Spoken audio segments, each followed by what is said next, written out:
Coach, you've seen a lot of EJ Warner over the last couple of years in person, and now you've seen him on tape in a new offense. What are the problems that he poses for a defense? Yeah, he's seen a lot of football. He knows where to go with the ball based on coverages. He's quick with his release. He's accurate with the way that he distributes the ball to his teammates. He puts the ball in really advantageous position for his guys to be able to go make plays. And he's got a really quick release to get rid of the ball. He's a really good quarterback that is extremely effective throwing the football, and I think the world of him. I think he's an excellent quarterback. And he's got a playmaker in the backfield, Zero Connors. I mean, he's made some big plays, not only running the ball, but also on some big receptions. Yeah, he's a really talented football player, and he jumps off the film immediately as a guy that can obviously run the ball with authority, run it with speed, can catch the ball out of the backfield. And I don't just mean like little short passes and things like that. He can catch the ball deep down the field, run intermediate routes, run deeper routes. I mean, he's a complete back. He can do it all from the backfield position. And obviously, and they move him out, move him around, and move him all over the place to try to find ways to get him the football. And they're really good at that. They're creative with their scheme, how they go about it. He's a really, really good football player. I've heard it from a couple opposing coaches this season, heard it from the interim coach yesterday from Rice, how much they respect Landon and how disruptive he's been on the defensive line this year. How much has his play really helped your linebackers who've been able to get to the ball? No, I mean, Landon, Jay Reed, Luke Pierce, all those guys up front, they're paramount for our success. And Landon's been exceptional, and he just keeps getting better every week. He's extreme competitor. He's very, very sudden up front. He's obviously strong, but his technique keeps getting better and better every week. And I think that's, as coaches, that's what excites us the most, is that he keeps improving from week to week. And I know Coach Hall's putting a lot of effort in with him, and I know Landon's putting a lot of effort in with Coach Hall to just continue to refine his skills on the defensive front, and he's been a monster for us up there. Thanks, Coach. Thanks, Scott. Wags. Coach, I know it's a different team, different personnel, but would you expect Warner to try to do to you what he did last season?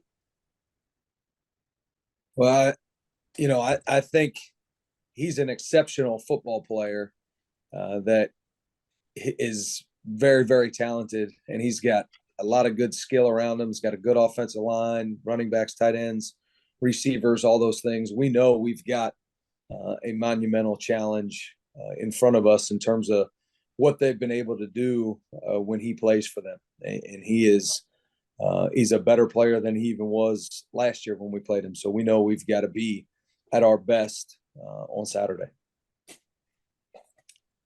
What's your summary of how the defense played against Notre Dame?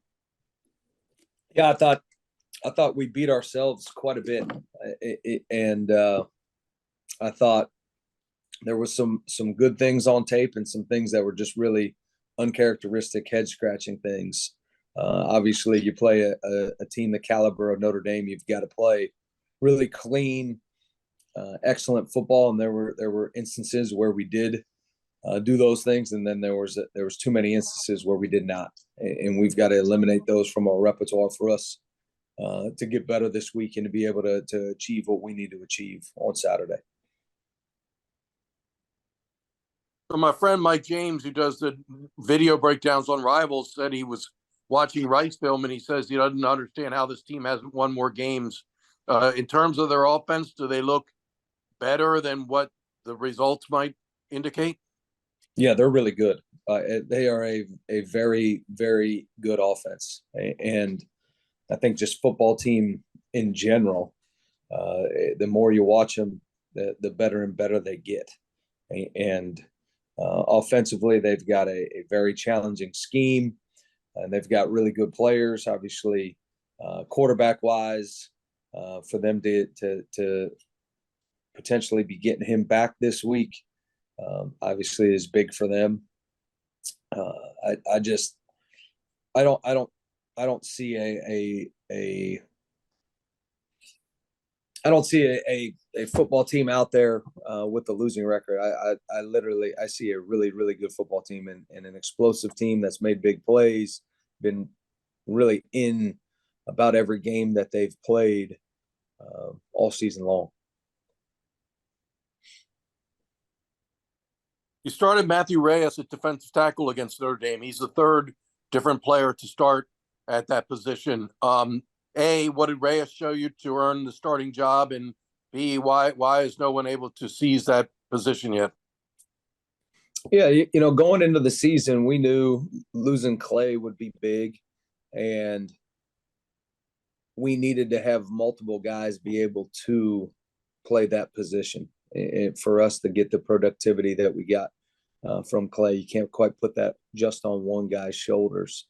And Reyes has been practicing, developing, improving, getting better, providing a level of sturdiness there. So he ended up getting the start. Kendall played quite a bit and did a nice job in there as well. And we see those guys basically rotating and competing and challenging each other for that position moving forward. All right, thanks. Thanks, Wax. We'll make another trip around. Scott Wyckoff. Coach, with the Naval Academy and Rice being so similar in the size of the schools, also similar academics, do you find yourself crossing paths with them on the recruiting trail? I've got Ohio, so I don't see them too often in Ohio. I know, talking with other coaches on the staff, defensive staff wise, they have, and we talked about some of our players that, have had Rice offers or Rice interests and vice versa. So there's a lot of coaches on our staff that have, and obviously some of the defensive players that we recruit. So yeah, that does happen for sure. And how does it help you in recruiting when you're going into the backyard of a team that you might recruit against in an area that's so important to you, like Texas, to play well in a game like this? Yeah, every game is important in recruiting. I mean, they're all big, but I think anytime where you obviously get an opportunity to go to a place with a fertile recruiting base like Texas, it's just an opportunity for you to sell your football team, your brand, your style of play, all those things, and to just be on a big stage for people to really recognize what you've got going on and want them to associate and be part of it. So I think any Saturday you go out there, it's big. And obviously when you go to a place like Texas to play football and there's a lot of eyes on you, it's even bigger. This team's done a great job of going with the 1-0 mantra all season long. Through the practices you've seen this week, how are they reacting this week? And do you get a sense that they're moving along the same way they have all year? Yeah, our approach is every practice is the most important practice of the year. Every game obviously is the most important game of the year, and then when you boil it down, every rep is the most important rep of the year. And I think it's a testament to Coach Newberry, the leadership on this team. I've been encouraged through two practices this week how we've attacked the week, and we got to do the same thing today. How physically did your team come out of the Notre Dame game and going into the Rice game? Yeah, I mean, there's always going to be, bumps and bruises and things like that, but we anticipate to have everybody available that we had available in the Notre Dame game and then some. Thanks, Coach. Thanks, Scott. Flags.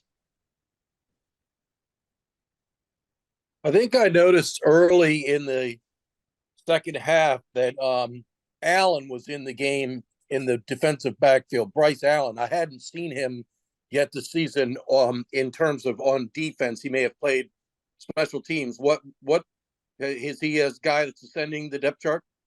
Absolutely. We rep a lot of guys at practice every week. I think that's really important for us in terms of being a developmental program, is giving guys opportunity to stay involved, giving guys opportunity to develop, continue to improve. We had a meeting yesterday and on Monday about we want guys that are continually on the rise. And that's something that he's continued to do, not just last week, but just throughout the course of the football season. He's got himself healthy, and he's a long corner that's big, that's twitchy, that's physical, can run, can cover, can hit, and we expect him to just continue to improve and get better. So yeah, he got an opportunity to get out there because of the work that he's put in practice, and I think it's really important for our whole football team to see those things occur and happen. And just because you're not getting a ton of reps one week doesn't mean you just put your tail between your legs and just sort of accept that. You grind, you go to work, and you work your tail off to improve and get better, and eventually if you do those things, then the results will come and the opportunity will come. See that Kenneth McShane got in and made 3 tackles. Is he another guy that's coming to the fore? Yeah, Kenny's a really good football player. Really, really strong, fast, physical. Obviously, he's had a couple injuries that have slowed down some of his chances to get on the field early in his career, but he's really got his legs underneath him, playing better and better every week. He's another guy that we continue to challenge, and we've got to be able to play more guys than just 11.